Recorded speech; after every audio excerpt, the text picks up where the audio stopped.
The night air was warm, but it carried the shock, electric buzz of anticipation. Coral stood backstage, adjusting the strap of her shimmering silver gown. Her reflection in the full-length mirror showed a version of herself she didn't quite recognize. The heavy makeup, the immaculate hair, the perfect smile, everything about her felt like a performance. But she'd learned how to fake it, how to smile when her heart was breaking. The annual Film Society Awards were underway, and Coral had been nominated for Best Actress. The cameras, flashing lights, and excited chatter from the crowd outside were enough to make anyone feel like they were living the dream. But for Coral, it was a dream that had started to fracture, the pieces falling apart at the edges. Her boyfriend, Harold, stood beside her, his arm carefully draped around her waist, a look of contentment on his face as they posed for yet another round of photos. The two had been together for 3 years, their relationship the epitome of glamour. At least, that's how it seemed to the public. "You look stunning tonight," Harold said, his voice a deep, comforting tone. Coral smiled, forcing the words past her lips. "You do, too. This dress suits you." He flashed his perfect smile, the kind that had melted her heart when they first met. But tonight, she couldn't help but feel a strange disconnect.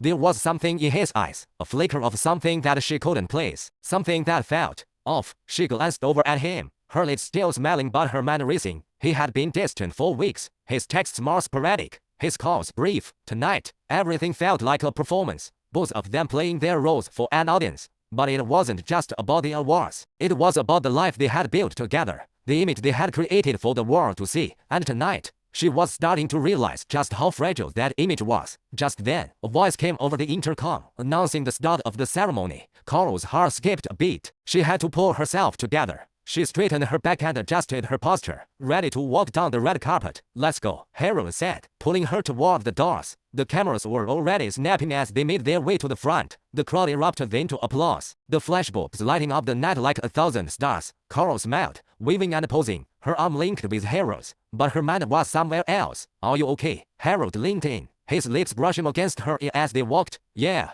I'm fine," Coral lied, her voice tight. They reached the red carpet, and Coral's gaze briefly flickered to the side, where a group of reporters were gathered. She could hear snippets of their conversations, questions about her dress, her role in the upcoming film, her relationship with Harold. But there was one question that caught her attention, one that she couldn't ignore. "Coral, is it true that Harold has been seen with Giselle?" a reporter called out. Coral's stomach dropped. Giselle. The name alone was enough to make her blood run cold. Giselle, the actress who had come into the spotlight just as quickly as she had, known for her beauty, her talent, and her way of catching the attention of the men around her. The rumors had started months ago, but Coral hadn't wanted to believe them. She couldn't. But now, hearing the reporter's voice, the doubts she had been suppressing began to rise to the surface. "Are you and Harold still going strong?" the reporter pressed, her eyes darting between Coral and Harold. Harold stiffened beside her, his head tightening around hers. "Of course," he said with a forced smile, "we're stronger than ever." But Coral couldn't shake the feeling that the words didn't match the tension in his posture. It was as if he was saying what he thought they wanted to hear, not what he truly felt. She felt a pain in her chest, the kind of ache that only comes from knowing something you didn't want to know. The next few minutes were a blur, more interviews, more pictures, the endless questions about her relationship.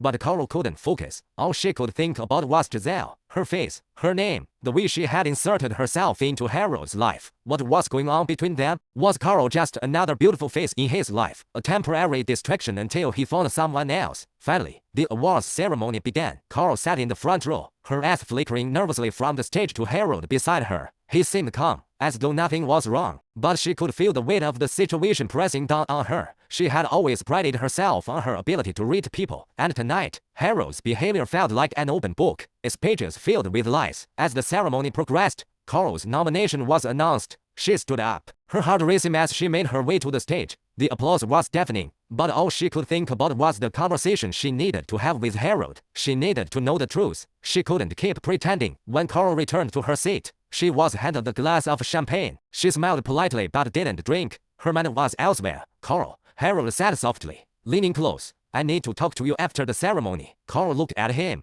her expression hardening. "I think we need to talk now, Harold." Harold's gaze flickered nervously, his confidence slipping for the first time that night. "Not here," he said, his voice low. Coral didn't answer. She couldn't. The words were stuck in her throat. The rest of the evening passed in a haze. The awards were handed out, the speeches given, but none of it mattered to Coral. Her world had already begun to unravel. As the ceremony ended, the guests mingled, laughing and chatting as though nothing had happened. But Coral's mind was racing. She had to confront Harold. She couldn't let this go on any longer. They made their way to a private corner, away from the bustling crowd. The moment they were alone, Carol turned to Harold. "Tell me the truth," she sighed, her voice steady but cold. "Is there something going on between you and Giselle?" Harold's face went pale, his eyes starting away from hers. He opened his mouth, but the words didn't come. "Harold," Carol repeated, her voice sharp now. "Tell me." Finally, Harold looked at her, and the truth, her worst fear, was written now over his face. "I never meant for it to happen, Carl," he said, his voice low. "It's complicated, but Giselle and we've been seeing each other." Carl felt as though the floor had fallen out from beneath her. She didn't speak for a long moment, the silence stretching between them like a canyon. And then, her voice breaking, she whispered, "How could you?" Harold reached for her, but she stepped back, shaking her head. "No," she said, her eyes cold. "We're done." The finality in her voice was unmistakable. Harold's face fell, but Carol couldn't bring herself to feel sorry for him. Not anymore. She turned and walked away, her heart heavy but resolute. Tonight was the beginning of something new, the end of a lie. The morning after the ceremony was a storm, but not the kind that thundered or rained. It was a storm of whispers, media speculation, and the crashing waves of Carol's emotions. The world had already moved on, with their new headlines screaming about Harold and Giselle's secret affair. And Carol had become nothing more than a fading footnote, a woman whose public image was now shattered beyond repair. As Carol sat in her high-rise apartment, the dim light of the morning sun filtered through the shield curtains, casting soft shadows across the polished floors. She sat at her vanity, staring at her reflection in the mirror. Her flawless makeup from last night now seemed like a mask she had worn in a far-off dream. Her face was bare now, her makeup removed, leaving the rawness of her feelings exposed. How could he? She thought,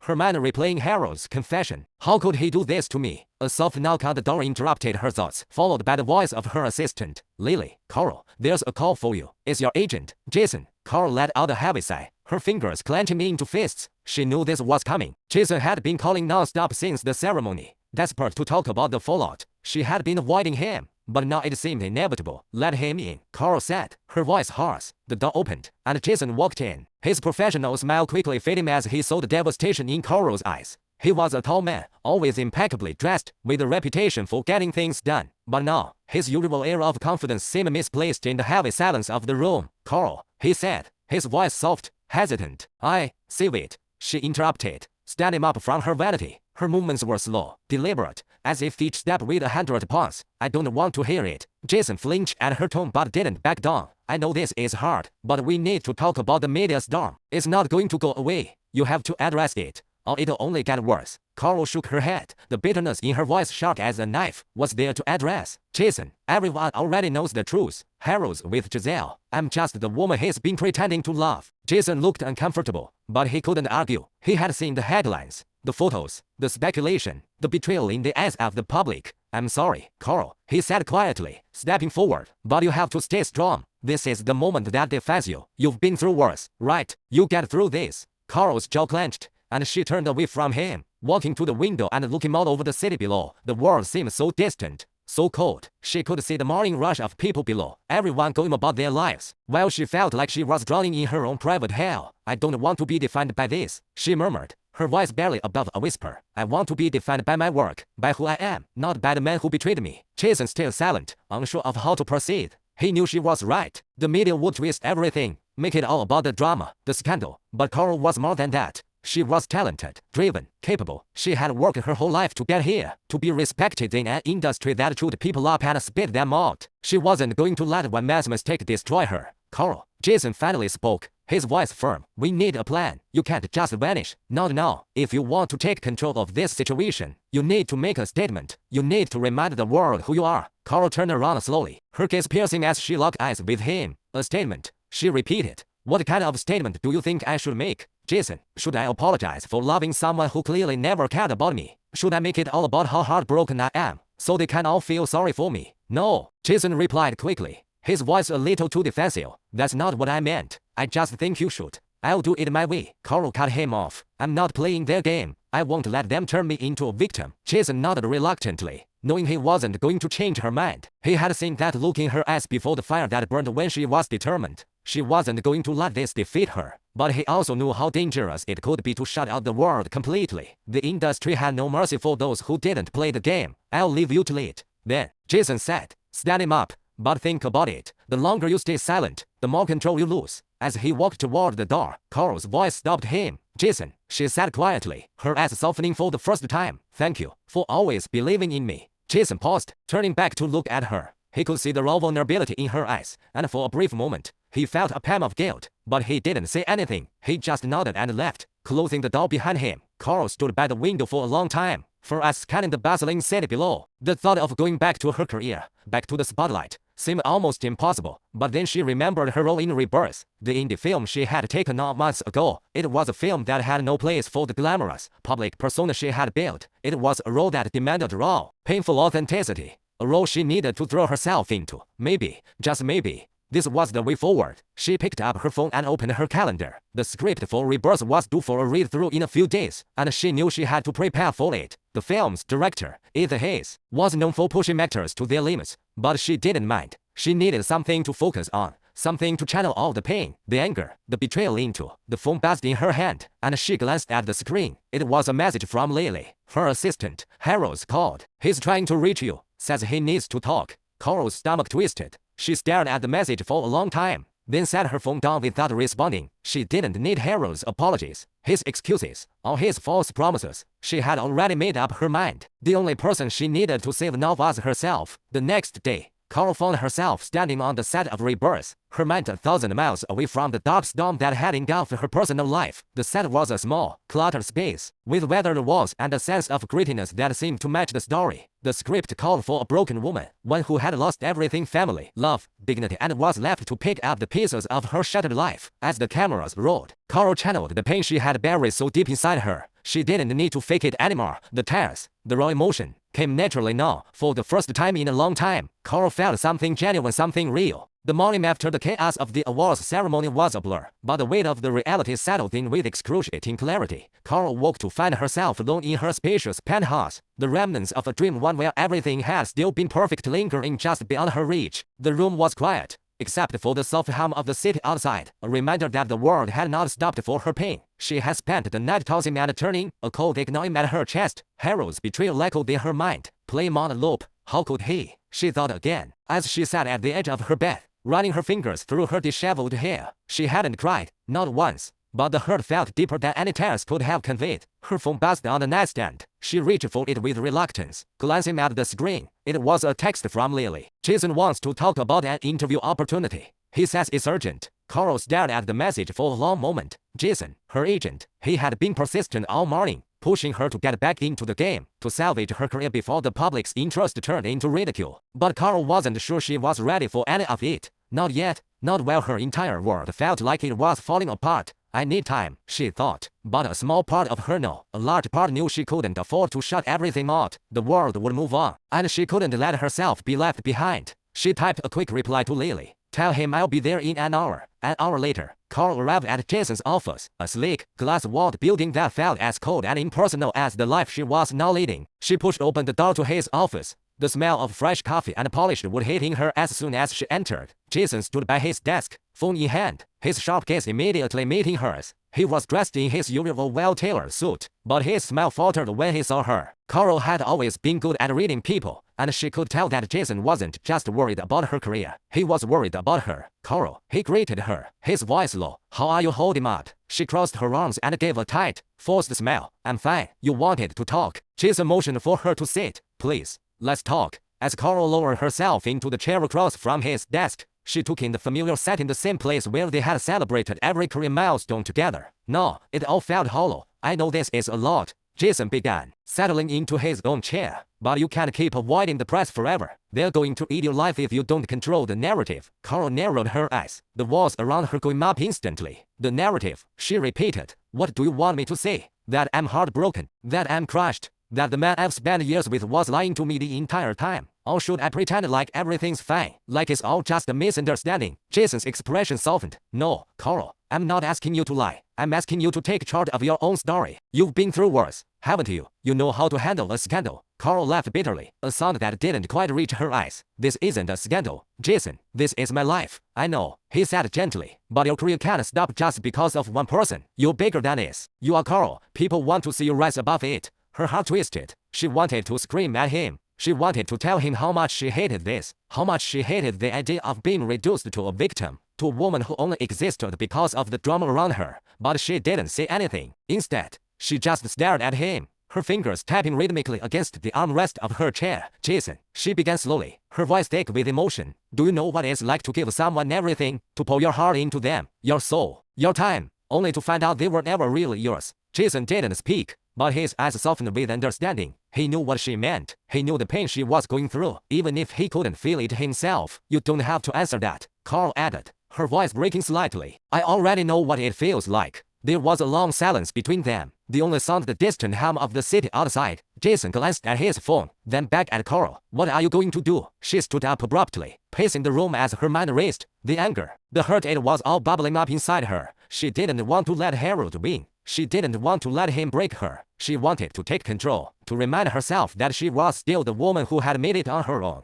I'm going to make it clear, she said, her voice low but firm. I'm not some second choice. I'm not going to let him drag me down, not when I've worked so hard to get here. Jason's eyes lit up, a glimmer of hope in his gaze. That's what I want to hear. This is your moment, Carl. You're going to show them who you are. Carl paused, her back still to him as she looked out the window, the skyline of the city stretching before her. The light outside was golden, casting long shadows across the office, but she didn't feel the warmth. I don't need him, she said quietly, her voice steady but with a cold edge to it. I don't need anyone. I have my career. I have me. Jason didn't respond immediately, but his gaze softened. He knew Carl well enough to know that she wasn't just speaking to him. She was speaking to herself. I'll set up an interview for you, he said finally, breaking the silence. But I think it's time to make a statement. You have to address this directly. Don't let Harold control the narrative anymore. Carl turned to face him, her face set with determination. I'll do it on my terms. I'll speak when I'm ready. Jason nodded, his tone more respectful now. I'll support you in whatever you decide.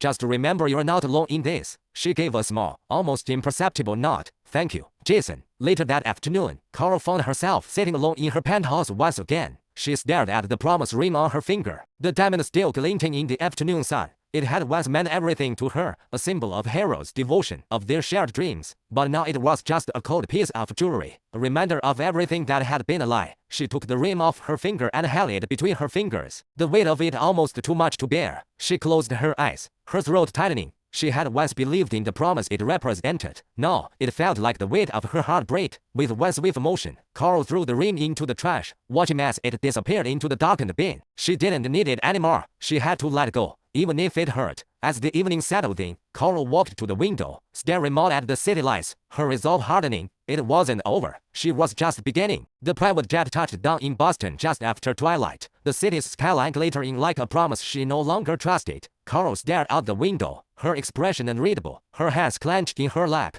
The engines hummed to a stop, and with it came the silence she dreaded most, the kind that echoed too loudly inside her. She hadn't been back in years. Boston was Wes' home, the place where she had dreamed, left, and naively loved. But now it felt like foreign territory, tainted by memories she'd worked hard to bury. As the flight attendant opened the cabin door and the steps lowered onto the tarmac, Carl inhaled sharply. You can do this, she told herself. It's just a city, just a place. But it wasn't. It was his city, and she could already feel the shadows of the past gathering around her. Carl's heels clicked against the polished floors of Logan International Airport's private terminal. Lily was waiting for her by the exit, a dark wool coat draped over her shoulders and coffee in hand. Welcome back to the East Coast, Lily said, offering a tired smile. Want to guess the forecast? Gray skies and bad decisions, Carl muttered as she approached. Bingo, with a 30% chance of bumping into your ex in some overpriced cocktail bar. Don't remind me. Lily handed her the coffee, and they walked toward the car together. I got you a suite at the Mandarin, far from the usual spots. Private elevator, security on call. You'll be fine. Carl raised an eyebrow. Security? That bad? Huh?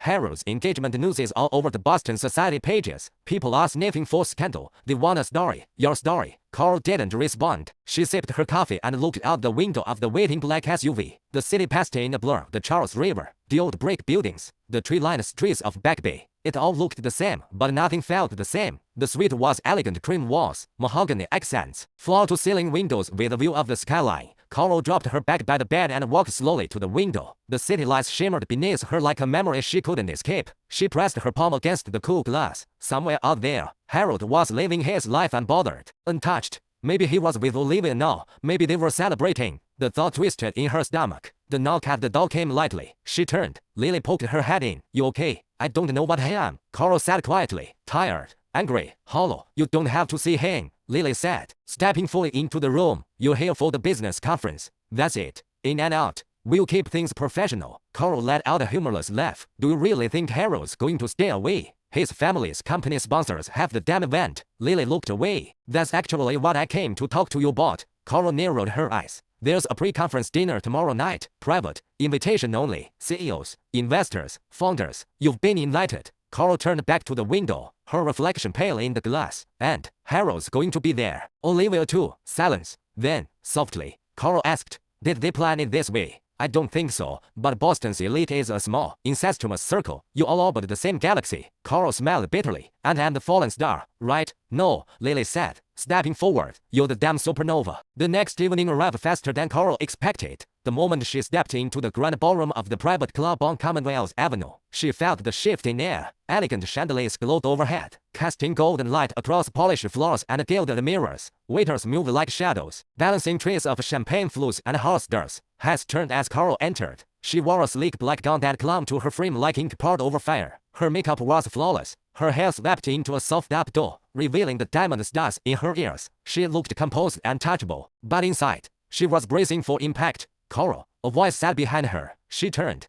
It was Mrs. Halstead, a longtime investor in Harold's family company. Her tone was polite, but there was something curious in her gaze. What a surprise. I didn't realize you were still in Boston. I'm here for the conference. Carl replied with a practiced smile. Business, nothing more. Of course. Mrs. Halstead's eyes flicked over Carl's figure. You look well. I suppose you've moved on. The comment stung more than it should have. Before Carl could respond, another voice cut through the allure. Smoother, painfully familiar. Carl, her entire body froze. She turned slowly. There he was, Harold, dressed in a tailored navy suit. His dark hair slightly tousled. He looked like a memory made real. His eyes met hers, unreadable. There was a flicker of something guilt, nostalgia, but it disappeared too quickly. Carl's voice was steady, but cold. Harold, there was a bit of silence, heavy with unsaid words. You look incredible, he said. Don't, she replied flatly. He exhaled through his nose, eyes flickering toward the crowd. Can we talk? Carl laughed under her breath. What is there left to say? You made your choice. It wasn't that simple. Yes, it was. She shot back, her voice sharper now. You left. You proposed to someone else. That is simple. A few guests had begun to glance their way. Harold lowered his voice. I didn't plan for it to happen like this. You have to believe me.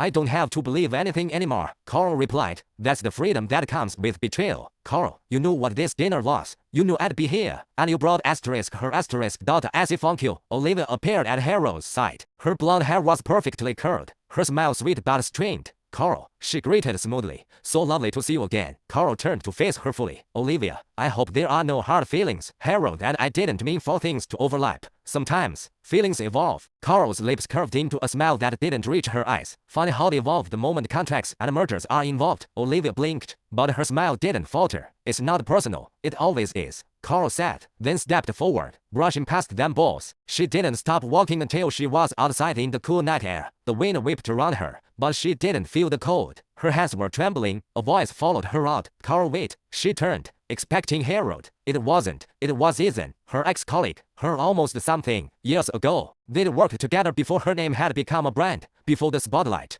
before Harold. Ethan, she asked, startled. He gave a sheepish smile, running a hand through his hair. Didn't expect to find you here. I could say the same. I heard about everything. Carl raised an eyebrow. Which part? The betrayal, the humiliation, all the national headlines. He chuckled softly. All of it. She looked away. I don't want your pity. It's not pity, he said gently. It's respect. You came back. You walked into that room like a damn queen. She sighed, crossing her arms. Feels more like I'm limping into war. Well, he said, stepping closer. Then let me be your sword. She laughed despite herself, still dramatic. I see, only for you. There was a pause, something delicate between them. You're not alone, Carl. Ethan said. Not now, not ever. That night, as Carl stood once again at the window of her hotel suite, the city stretching endlessly before her, she thought about everything she'd seen Harold, Olivia, the ghosts of who she used to be. But most of all, she thought about what came next. Maybe this was the beginning, she thought. The start of something not built on promises but on truth. She wasn't sure where the road ahead would lead.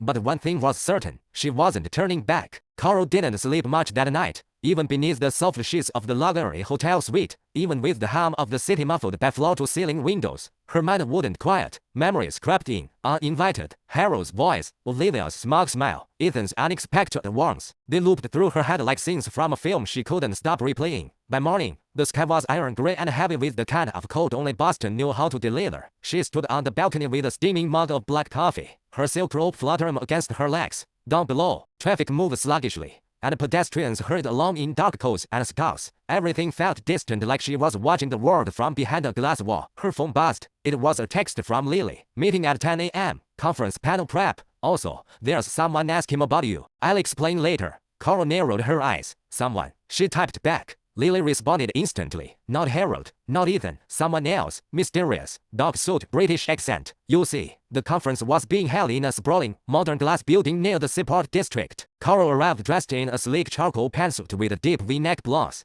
Her hair was down to the loose waves brushing against her shoulders. She walked through the lobby with the kind of poise that made people turn and look, whisper even, but she ignored it all. She was here for business, and maybe, quietly, to reclaim her story. Lily was waiting near the registration desk, flipping through her tablet. You're late, she said, without looking up. You're dramatic, Carl replied smoothly. Who's the British guy? Lily tilted her head. You'll meet him soon. He asked to be scheduled on your panel. Carl stopped walking. He what? He's from London, CEO of a boutique venture firm. New player, but very connected. Think money means mystery. He said he's been following your work for years. Stalker vibes, Carl muttered. Sexy stalker, Lily added with a wink. Carl rolled her eyes, but the tension in her chest eased just a little. The panel room was sleek and minimalistic, all clean lines, glass walls, and tasteful lighting. The audience was already falling in, murmuring softly, faces glowing under the low ambient lights. Carol sat at the center of the panel table, flanked by two fellow founders and a moderator. She was adjusting her mic when the door opened. She looked up, and there he was, tall, dark suit, crisp white shirt, no tie, dark hair swept back carelessly, a light stubble on his jaw. His eyes were stormy blue-gray, cool, observant, unreadable. He moved with the calm certainty of a man used to commanding rooms without saying a word.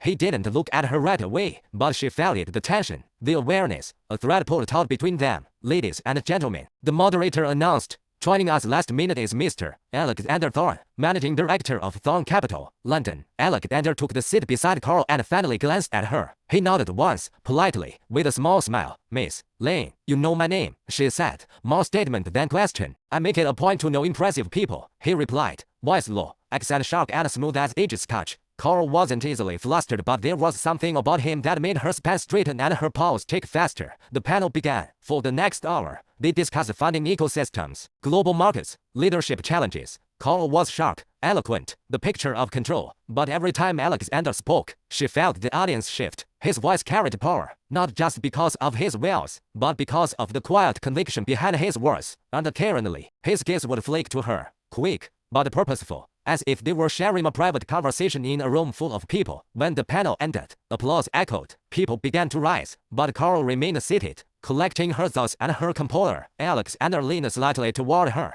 Would you join me for a drink? He asked. Something a little less scripted. Carl looked at him. He didn't leer. He didn't push. He simply waited. After a bit, she said, I don't usually drink with strangers. He tilted his head. Then let's stop being strangers. They met that evening in the hotel's rooftop bar, sleek, intimate, all black leather and gold accents, with a panoramic view of the skyline. Carl wore a satin navy dress, minimalist jewelry, and a thin smile. Alexander was already there, seated at a corner table, sipping from a crystal glass. He stood when she arrived, gentlemanly, a little old-fashioned. It was disarming. Whiskey? He asked, gesturing for the waiter. Scotch. Neat, she said. If we're being dramatic, he smiled. You will armor well. I will what the battlefield requires. I'd ask what kind of war you're fighting, but I think I already know. She arched a brow. Do you? I saw the headlines, the engagement, the fallouts. The media feasted on the story of the woman who almost had everything. Carl stiffened slightly. Is that what you think I am? A cautionary tale? No, he said. I think you're a phoenix no one expected to rise. She blinked.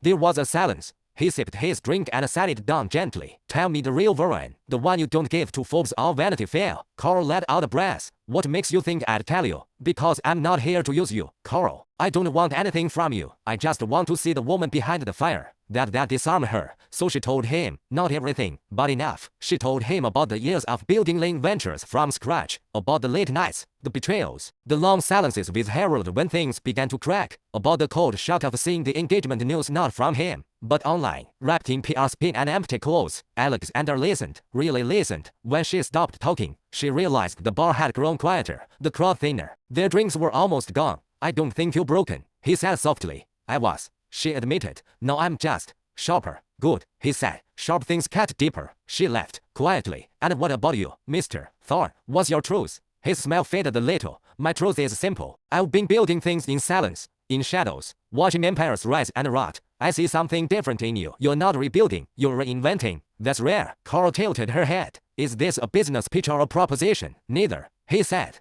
And both, her eyes met his, steady, searching. She didn't pull away. By the time she returned to her suite, it was almost midnight. The city was quiet. The air sharp. She stood once more at her window, thinking, Alexander Thorne. She didn't trust him, not yet, but she believed him, and that scared her more than she cared to admit. Because something about him didn't just stir old wounds, it made her want again. And wanting, she knew, was always the most dangerous part. The next morning brought no clarity, only questions. Carol stood at the mirror, buttoning the collar of her crisp white blouse, staring at her reflection like it might offer answers. The image that stared back was composed, flawless, unassaged. But under the surface, her thoughts swirled like a storm. She hadn't meant to stay so long at the rooftop bar, hadn't meant to share so much. Alexander Thorne had cracked open a door she'd sworn would stay shut, and worse, she hadn't hated it. Her phone buzzed with an incoming call. She sighed, half expecting Lily or maybe Alexander, but it wasn't either of them. Harold. The name lit up the screen like a curse. Her fingers hovered over the screen. Then, without thinking, she picked up. Coral. His voice was familiar. Darnley, so, we need to talk. Funny, she said, tone frosted. You didn't seem very interested in talking before your surprise engagement announcement. There was a pause on the line. Then a sigh. I made a mistake, he said simply. Carl almost laughed. Which part? The cheating, the lying, or the press release that made it sound like I was never part of your life? I didn't mean for it to happen like that.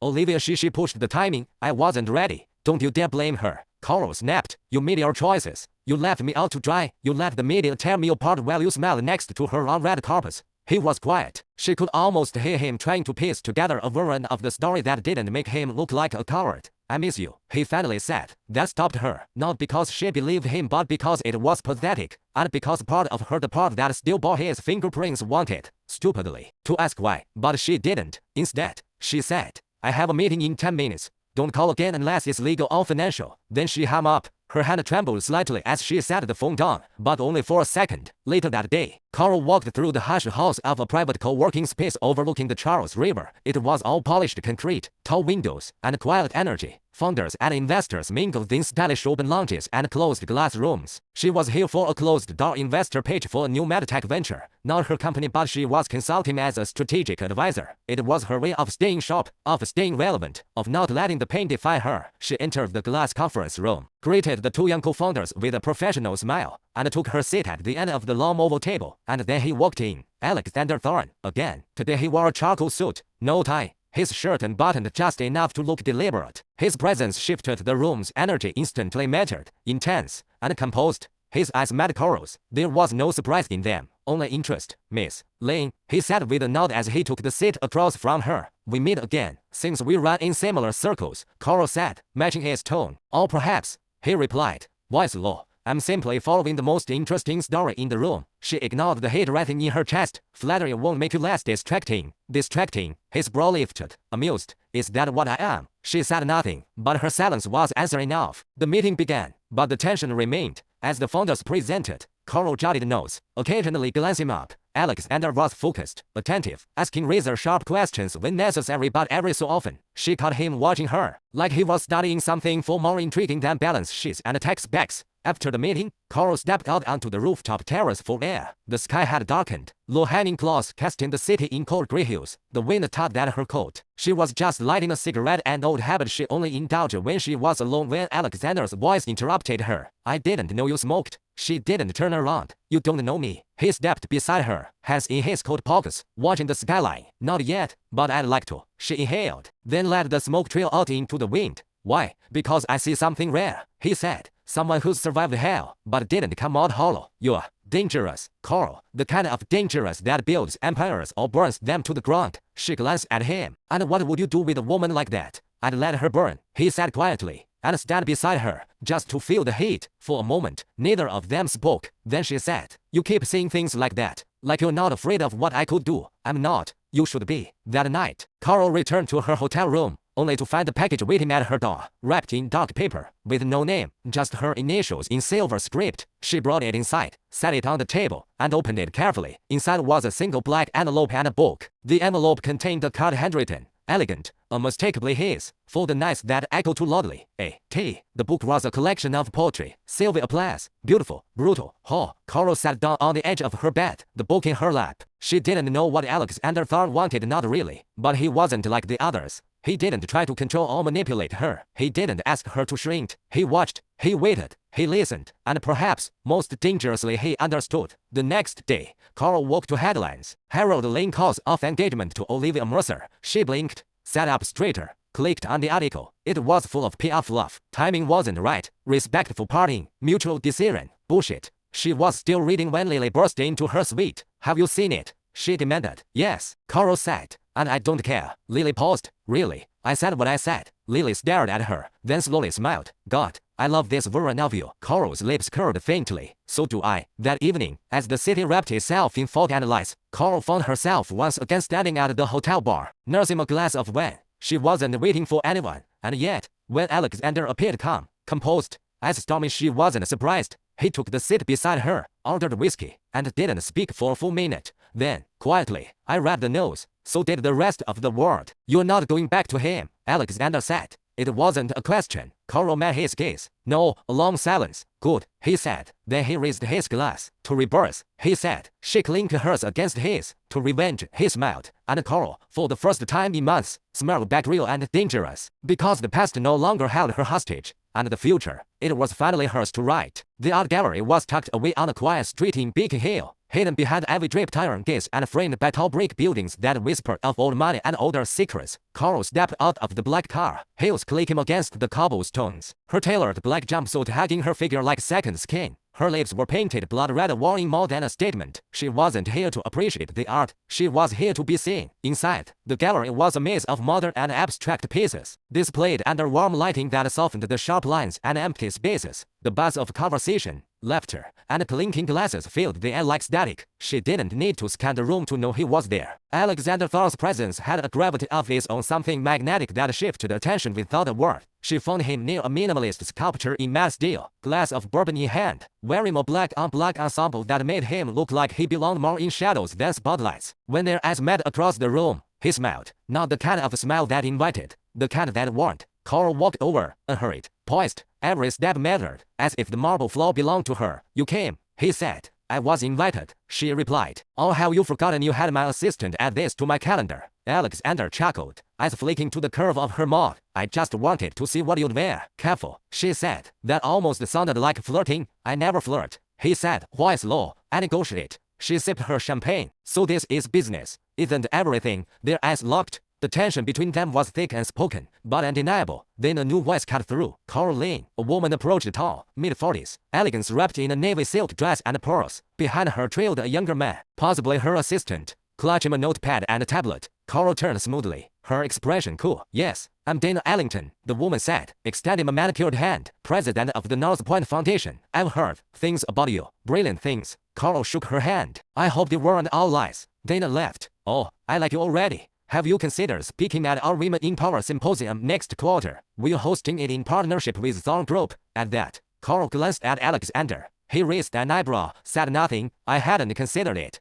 Carl said. But now I might. Wonderful. Let's set up a call. Dana drifted away, leaving a trail of perfume and power behind her. Carl turned back to Alexander. That wasn't an accident, he shrugged. Nothing about you is accidental. I'm not your chess piece, Fawn. No, he said. You're the queen. Later, they stood on the rooftop of the gallery, away from the noise and champagne. Boston stretched out beneath them, a city flickering with secrets. I've been watching you, he said, his voice quiet but deliberate. I know, she replied. You watch like someone who collects data, not affection. He looked at her. Why do you assume the two are mutually exclusive? She took a breath, the cold wind biting at her skin. Because I've seen what happens when you let them blend. Harold. She didn't answer. Alexander moved closer, his voice a whisper. He didn't know what he had. That much is clear. You don't know what I was like before. I don't care who you were before. I'm interested in who you are now and who you're becoming. Carol turned to face him fully. And who do you think that is? He didn't hesitate. A woman who stopped asking for permission. Something shifted in her chest and neck, soft and sharp all at once.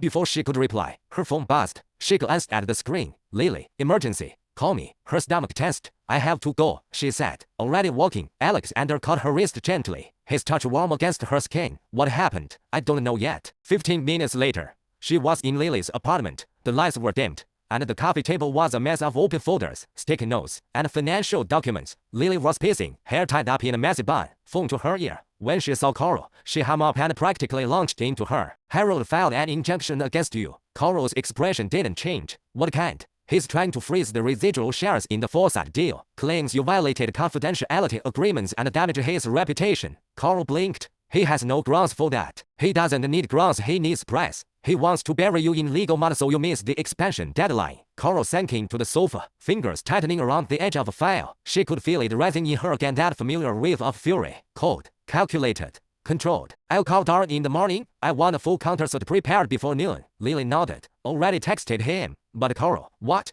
This won't stay in the boardroom. He's going to go public with everything. Carl stilled. Her hand curled into a fist. Let him, she said. He wants a war. I'll give him one. The next day, Carol arrived at the Thorn Group headquarters, not for a meeting, not for business, but because she needed answers. Alexander met her in the lobby, dressed in navy this time, his expression unreadable. You're early, he said. You said you don't flirt, she said, stepping into the elevator with him. But I need to know how much of what's happening is your orchestration. He didn't blink. None of it. You expect me to believe you haven't leveraged this legal chaos for your benefit. I could, he admitted, but I haven't yet. The elevator doors slid open into his private office, glass walls, city views, and a desk that looked like it had never seen clutter. She turned to face him. I want to believe you, she said, but I've spent years learning the hard way power corrupts. But money just as lawyers. He stepped closer. Then believe this, I don't need to sabotage Harold Lane to win. I only need to stand next to you. She stared at him. He wasn't playing games, and that terrified her more than anything. That night, Carol returned home to her penthouse. She poured a glass of wine, lit a single candle, and turned on her record player, an old Nina Simone album she hadn't touched in years. The music filled the room like memory. Her phone lit up again. This time, no caller ID. She answered. Silence. Then a voice. You're stronger than I thought, Harold said. She said nothing. I wanted to ruin you. I really did. But now I realize something for worse. Oh, she asked. Voice sharp. You don't need me anymore. You never did. She smiled. Not out of joy but victory. You finally got one thing right, she said. Then she hung up. The morning after Harold's call, Carol stood on the balcony of her penthouse, barefoot, clutching a steaming cup of black coffee. The city below buzzed like a machine that never slept. But up here, the air was still tense. She hadn't slept much. The words from last night echoed. Not because they hurt, but because they no longer did. You don't need me anymore. He was right. But it wasn't just about not needing Harold. She didn't need anyone. At least, that's what she told herself. Her phone buzzed. Lily, emergency board meeting, 10 a.m. Thorn Tower. Something's off. Carol's jaw tightened. She finished the coffee in one long sip, already calculating what kind of ambush was waiting. The Thorn Tower boardroom was modern, ruthless, and bathed in sterile natural light. High glass windows stretched from floor to ceiling, overlooking Boston like a lion surveying its territory. The table was a long black slab of stone, surrounded by leather chairs filled with men who thought they owned the world. Alexander sat at the head of the table, fingers stippled, face unreadable. To his left, Olivia. Of course she was here. Her icy poise hadn't cracked since their last encounter. Dressed in dove gray and pearls, Olivia looked like she belonged in a museum painting, beautiful, cold, untouchable. Carl didn't flinch. She took her seat with the kind of calm that made people nervous. The meeting began. Words flew: financial projections, brand strategy, expansion models. But Carl knew that wasn't the real agenda. She waited. Then it came. Before we close, Olivia said, tapping a thin stack of papers in front of her, I'd like to bring up something delicate. Alexander didn't stop her. Carl met her gaze head on. Olivia stood, pushing the papers toward the center of the table. There's been a potential conflict of interest, one that involves Miss Lynn and a project closely tied to Foresight Innovations. Be specific, Carl said coolly. Olivia's tone was polite, weaponized. It seems Miss Lynn's shares in the ongoing biotech acquisition may have been influenced by insider data obtained while she was still legally bound to Harold Lane. A ripple of murmurs spread around the table, some bored, some hungry. Carl leaned back in her chair, unfazed. You're quoting Harold Lane's legal fiction as fact. It's not just Harold, Olivia replied. There's been a leak. Someone sent screenshots of internal emails from your private account. Carl's fingers curled slightly around the armrest. Convenient timing, Olivia smirked. Timing is everything, darling. Alexander's voice cut through the tension. Low, controlled. We'll have the legal team review the emails, but until then, no accusations will be treated as fact. And in the meantime, Olivia asked. Alexander looked at Carl. In the meantime, Carl remains on this board. Olivia's lips thinned. She sat down.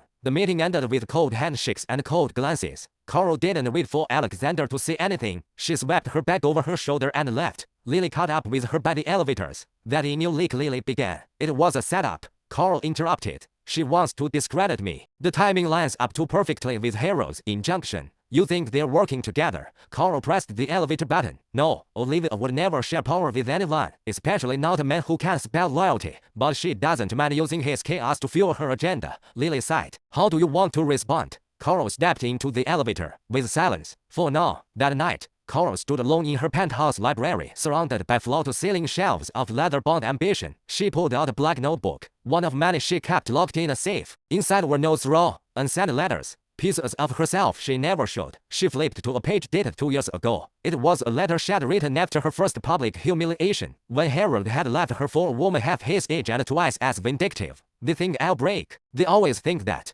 But they forget. I don't bet I cut. She closed the book. A soft knock came at her door. Strange. She wasn't expecting anyone. When she opened it, Alexander stood there. He held 2 glasses and a bottle of whiskey. Is this a peace offering? She asked. It's a distraction. She stepped aside. I don't drink with enemies. I'm not your enemy. That depends on how tomorrow unfolds. He poured the drinks and handed her one. You want to know something? She arched a brow. I saw the emails. The leaked ones. Her eyes narrowed. They were real, he said, but altered. Words swapped. Timestamps changed. Subtle, but enough. Olivia, I can prove it. Carl drank. The burn in her throat was nothing compared to the fire building in her chest. You should have stopped her in that meeting, she said. I had to appear neutral. Don't play neutrality with me. Alexander, you're never neutral. You just wait for the stronger player to emerge. He stepped closer, lowering his voice. And I'm betting on you. Her heart clenched, caught between fury and something dangerously close to hope. Why? She asked. What do you get from that? He stared at her for a moment. Then, control. I want to be close to the epicenter of whatever fire you're going to set. Carl tilted her head.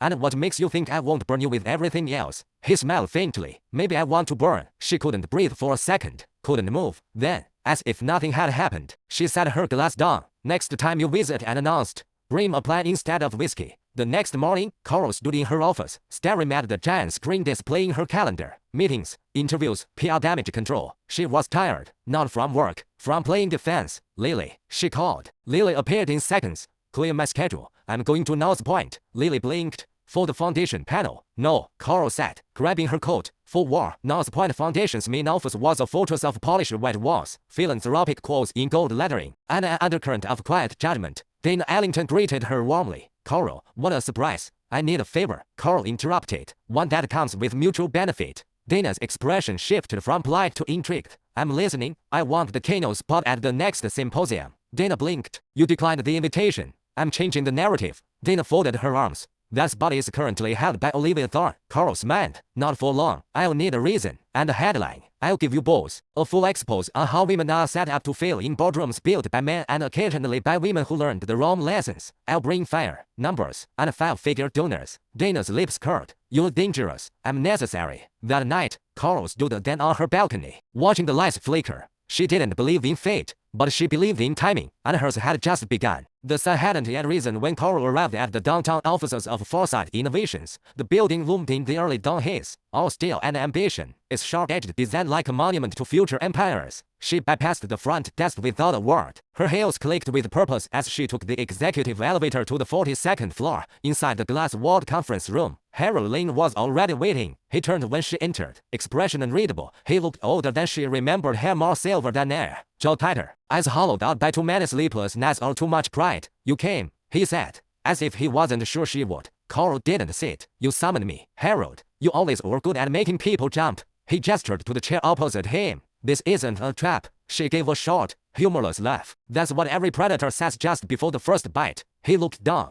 then back up. I didn't leak those emails. Carol crossed her arms. I don't believe you, but go on. I may be petty, Harold said, voice low, but I'm not stupid. Burning you like that only hurts me. You already tried to destroy me once, Carol replied, voice sharper now. When you left me, You took everything, my name, my equity, my silence, and sold it to tabloids like a man selling off pieces of a woman he used to love. Harold flinched. I regret that. Do you? She asked softly. Or do you just regret that I rose enemy? Silence. Then, he finally spoke. I didn't realize what I was giving up until I watched you rebuild yourself into someone I couldn't touch. That was the idea, she said, sitting down at last. He leaned forward. There's a storm coming, Coral. Olivia wants you gone off every board, out of every circle. She's not just undermining you. She's building an empire on your ashes. Coral didn't blink. Let her try. She'll find I don't burn. I evolve. Harold sighed. You need allies. And you're offering. She tilted her head. Why? Because I know Olivia. And I know how dangerous she becomes when she's desperate. Coral gave him a long, searching look. Tell me everything. Start with why she's targeting me now. Back at her penthouse later that morning, Coral paced the length of her office as Lily sat on the edge of the desk, scribbling notes furiously. She's using the biotech scandal to destabilize my credibility,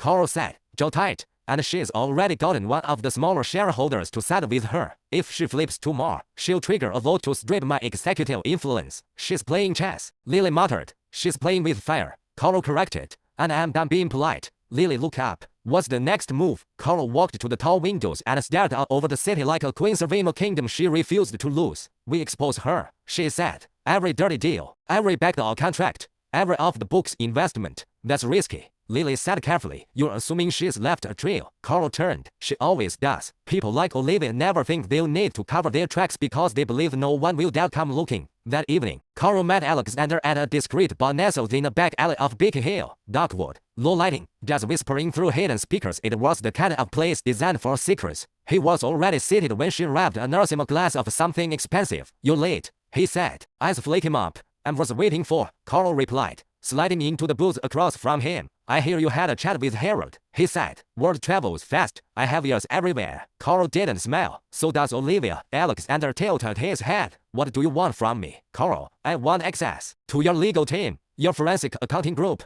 the ones you use when you need to bury someone without leaving a fingerprint. He lifted an eyebrow. Planning a funeral, planning a resurrection, she said. Olivia's built her empire on stolen leverage. I want to know where the bodies are buried. Alexander sipped his drink. That kind of help comes with strings. I know. You trust me? He asked softly. No, Coral replied. But I trust ambition. And you want Olivia out of the picture as badly as I do. He studied her for a long moment. Fine, I'll give you what you need. But when this is over, she met his eyes. You want something only you can give. Coral didn't flinch. We'll discuss that later. The next week passed in calculated, surgical strikes. Coral met with lawyers behind closed doors, combed through acquisition histories, followed whispers of bribe permits and ghost investors. She worked around the clock, sometimes not sleeping for 36 hours at a stretch. Lily was everywhere on calls, in meetings, intercepting press inquiries, scrubbing social media, drafting public statements before the fires even started. And then came the breakthrough. It was a simple document, an offshore transfer of stock options in a shell company tied to Olivia's name, hidden beneath 3 layers of proxies. It was enough. Coral leaned back in her chair and stared at the evidence on the screen. We got her, Lily whistled. That's not just a crack in the armor. That's the sword to the heart. Call Dana Ellington, Coral said. Tell her I want a press briefing in 3 days, and clear the keynote panel. I'm going on stage with blood. 3 days later, the North Point Women in Finance Symposium buzzed with high heels and sharper agendas. Reporters lined the marble entryway, jostling for interviews,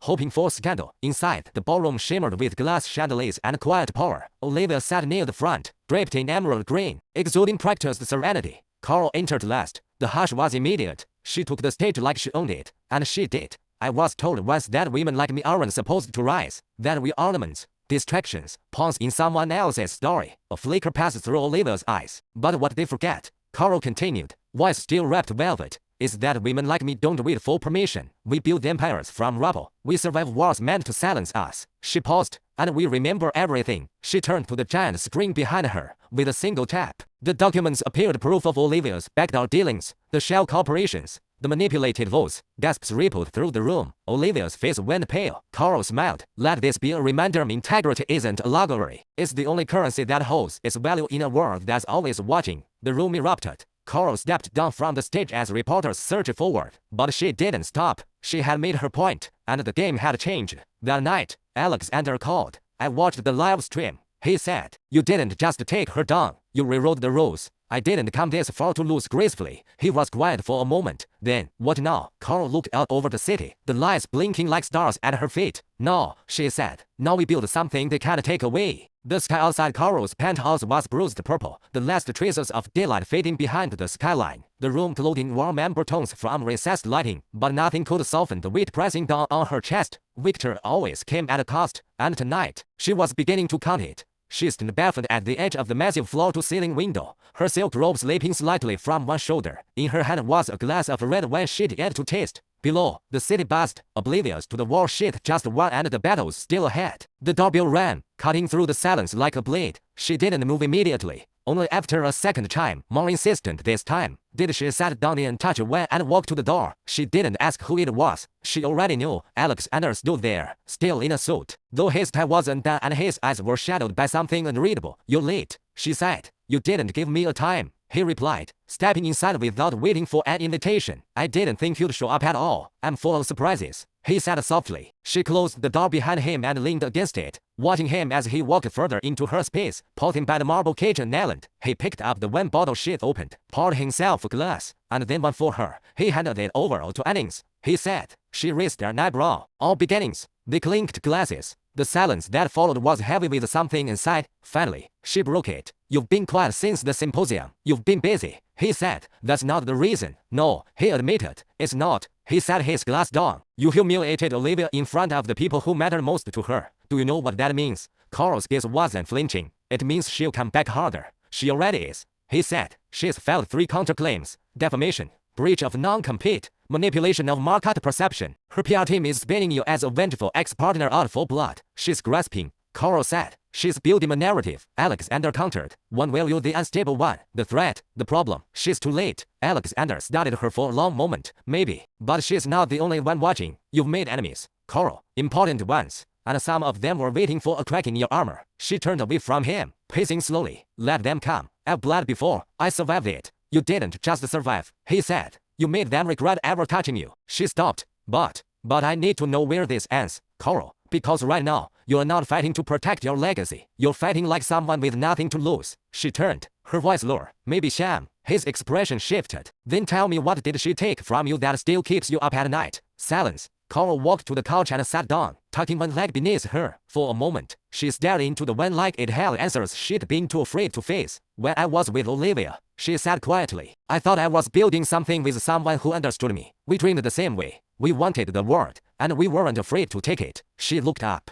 "But she didn't love me. She loved my fire, and when she couldn't control it, she tried to smother it." Alexander sat across from her, quiet. "She leaked the story about my breakdown," Carol said. "The rehab, the pills, everything I begged her to keep between us." His brows drew together. "You never said, because it wasn't relevant. Until now." Her lips tightened. "I trusted her with my worst moment. She turned it into a weapon." Alexander's voice dropped. "She doesn't deserve to walk away unscathed. She won't." Carol's voice was steady again. "But I'm not just doing this for revenge anymore. I'm doing it to make sure no one else gets pulled into her web." He nodded, slowly. "And what about me? What about you?" she asked. "Are you using me too?" She met his gaze. "Does it feel like I am?" "I don't know," he admitted. "You walk into a room and you make everything else disappear. That's power, Carol. But it's also dangerous, especially for someone who's spent most of his life trying not to feel too much." She looked at him, something soft flickering beneath the steel. "Then stop trying." He reached for her hand. "I want to trust you." "Then do. But you have to let me in." She was silent for a long moment. Then, finally, she whispered, "I'm scared." "Of what?" "Of needing someone again. Of letting someone see the cracks and not using them against me." Alexander leaned closer. "Then let this be different." She searched his eyes, and for the first time in years, Carol let herself believe maybe it could be. The next morning, Carol sat in her office, the early sun spilling across papers and contracts strewn across her desk. Lily was standing beside her, laptop open, scrolling through the latest headlines. "Damage control is working," Lily said. "The public's on your side for now, but we got a call this morning." Carol looked up.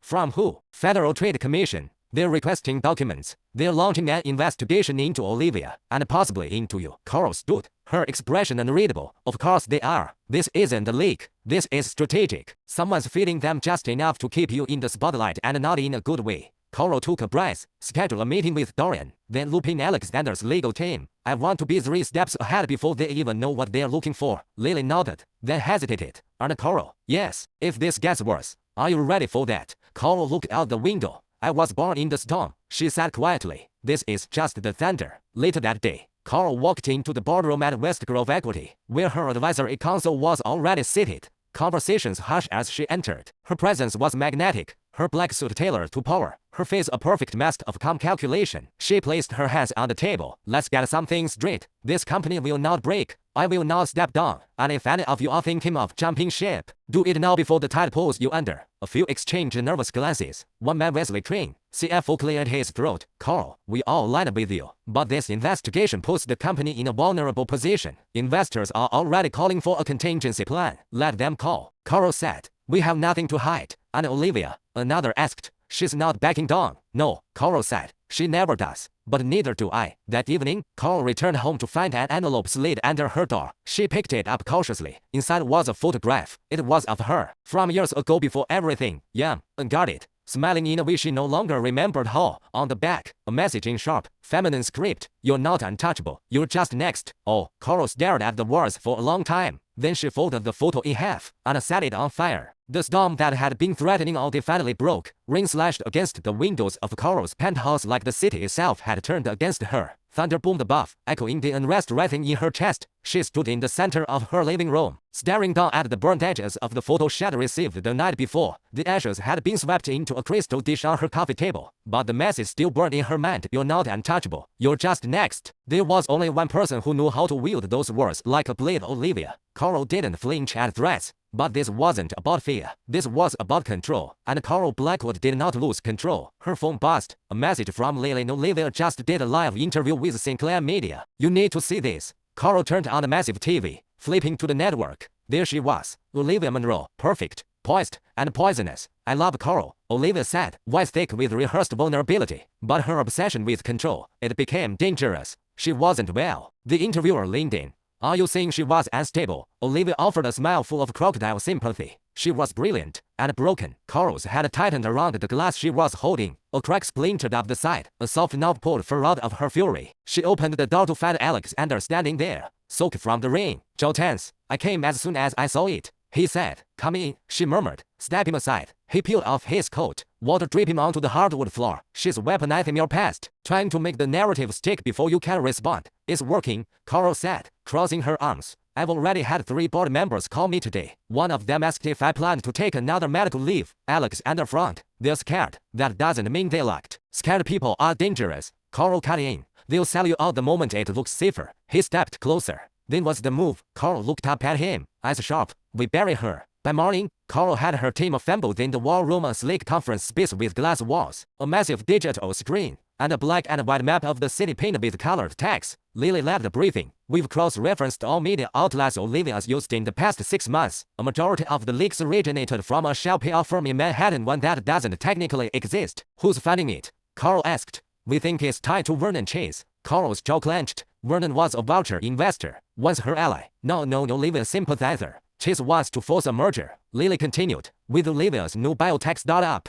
The only thing standing in their way is me. Carl finished. Alexander leaned forward. So we hate Chase, legally, financially. We expose the shell firm, freeze his assets, and if we find a single falsified contract, we bring in the SEC. Carl nodded. Good. And Olivia, we have a lead. Lily sighed, tapping the screen. She's been meeting someone off record, multiple times. Same location, any state outside the city. Who owns it? No official name attached, but there's surveillance. Images filled the screen. Olivia exiting a black car, escorted by a man in sunglasses. Zoom in, Carl ordered. When the image sharpened, Alexander cursed. That's Mason Ryan. He used to work for you. Carl's eyes narrowed. No, he used to owe me. That night, Carl didn't send lawyers. She went herself. The estate was gated, the kind of place meant to hide secrets, not host guests. She arrived in a matte black SUV. Alexander behind the wheel. They bypassed the gate security paid off by Carl's team hours earlier and parked beneath the cover of trees. Inside the estate, the air was heavy with the scent of old money and deception. Carl moved like a ghost through the halls, her heels silent on the marble. Voices filtered from a side room. She paused at the edge of the dolly. She doesn't know we have the ledger, Mason was saying. She'll find out, Olivia replied, but not before the board demands her resignation. Carl stepped in. Funny thing about ledgers, they tend to disappear when fire's involved. Both heads whipped toward her. Mason went pale. Olivia, she smiled.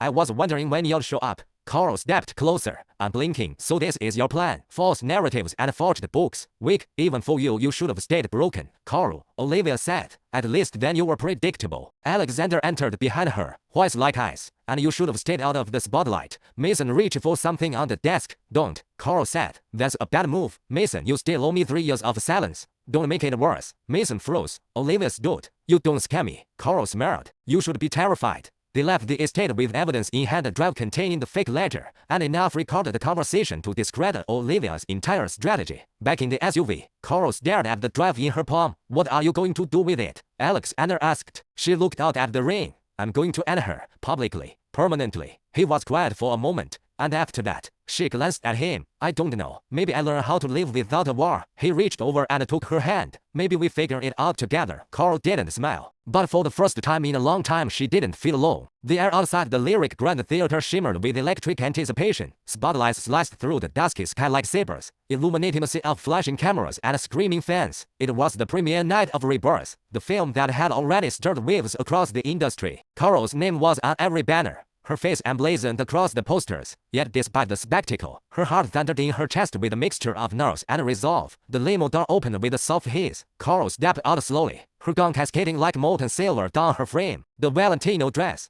handpicked by her stylist with obsessive precision, hugged her curves with subtle grace. She stood for a moment, letting the light wash over her, hearing the crowd roar her name. But she wasn't here for adoration. She was here for reckoning. Carl, over here. Carl. Photographers shouted, bulbs flashing wildly. She gave them what they wanted, a poised, confident smile, then walked the red carpet like a woman reborn. Reporters rushed forward. One thrust a microphone toward her. Carl, this is your first public appearance since the Harold Giselle engagement announcement. Any comments? She paused, holding the reporter's gaze. Tonight isn't about the past, it's about the power of stories, the kind that break you, heal you, and show you who you really are. The answer was perfect, not a denial, not a confirmation, but a statement of strength. The reporter blinked, momentarily thrown off, before nodding. As she continued walking, a figure emerged through the crowd. Harold. He looked impeccable in a tailored black tux. The same charming smile H always wore, though it didn't quite reach his eyes. Beside him stood Giselle, stunning in a blood-red gown that seemed like a challenge, not a choice. Her hand clutched Harold's arm possessively. Their eyes met. For a brief, crackling second, everything fell with the cameras, the crowd, the noise.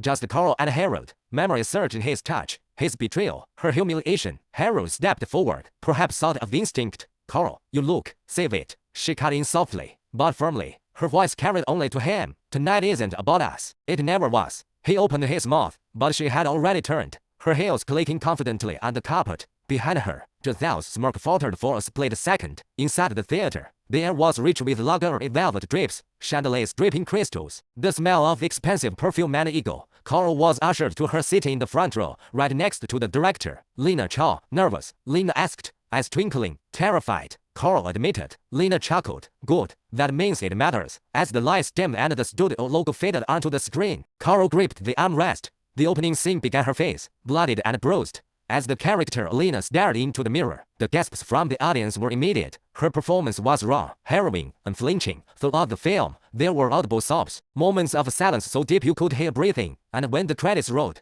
there was a momentary hush followed by thunderous applause. Carl stood slowly, stunned. Lena nudged her. Take a bow, star. She turned, facing the audience, and was greeted with a standing ovation. People cheered. Some wept openly. Then, through the crowd, Harold's gaze locked onto hers once more, but this time, it wasn't dominance or guilt, it was regret. After the screening, a reception followed in the grand foyer. Carl moved like a queen among peers, approached by producers, actors, critics all praising her. One critic, Marcellus Gray from Variety, clinked his glass. I haven't seen a performance like that since Charlize in Monster. You didn't just act, you bled. Thank you, Carl said, her voice steady despite the whirlwind. Then, of course, Harold approached. Carl, he began, pulling her gently aside, away from the others. She allowed it, only out of curiosity. You were incredible, beyond words. I was wrong about so much. She tilted her head. About cheating, about lying to the public, about gaslighting me in interviews. You need to be more specific. His face flushed. I deserve that. No, she said. You deserve silence. But I gave you more than that. I gave you years. Harold, he looked at her helplessly. I miss you. She stepped back. I don't. Giselle appeared at his side moments later, fuming. What is this? Are you trying to crawl back to her now that she is relevant again? Carl turned to Giselle with a calm smile. No need to worry. Some people learn from pain, others just repeat it. She walked away, leaving them standing in a silence thick with tension. Later that night, Carol returned to her penthouse. The city lights blinked below like 1,000 tiny possibilities. She stepped out onto her balcony, wrapped in a silk robe, and finally let the tears fall out of sadness. But release, her phone buzzed. A message from Lena. You changed tonight. The world saw it. Now keep walking. Don't look back. Carol smiled through her tears. Typed back, I won't.